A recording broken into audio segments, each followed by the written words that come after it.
our ummah, and these are my thoughts on it.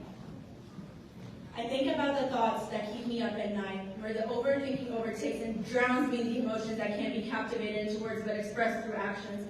For the words that are spoken seem to make more sense in my head, regretting that I even opened my mouth.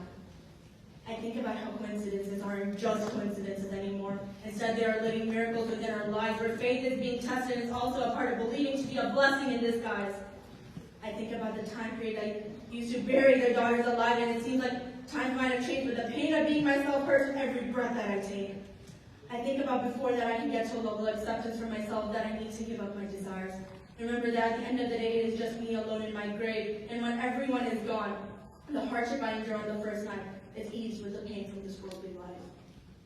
I think about the fate that not even have to think twice, but to agree to get into the Ark of Noah, to be a martyr, or to be a part of the 313. But we are told that we only live once, but what about the fact that we only die once?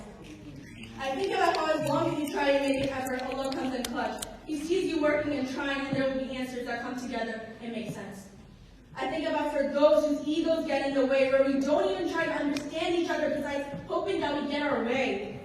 What happened to the perspective of trying to listen and understand one another and learn from the teachings of the Echo Bay?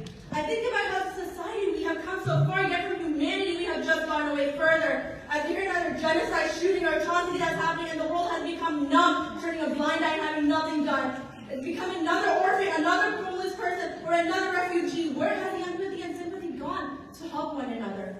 The Prophet Muhammad, peace be upon him, had said, "Be kind, for whenever kindness becomes a part of something, it beautifies it. Whenever it's taken away from something, it leaves it tarnished."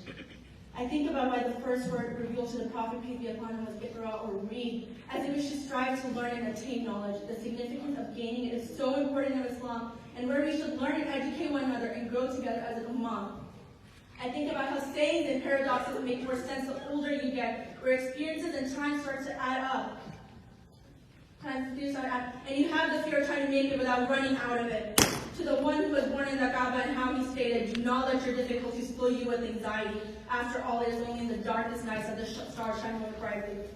For this is just one example that shows us for how being patient leads to growth and is the pot of gold at the end of the rainbow. I think about how perfect our Lord is, that everything He creates is so perfect to the core, and that the cycle continues with the push of a button. But for us humans, no matter how much we try, there will always be defects. We humans tend to destroy what we touch, but what about the perfection that Allah has concealed from us? Maybe because if we saw it, we would destroy that too.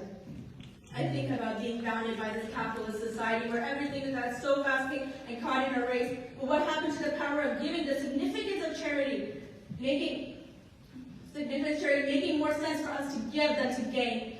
I think about when I hear the hereafter, remember that is where I'm meant to be. It seems as if every day I wake up for something and you're confining yourself to when things will finish. But what about the process as it is happening?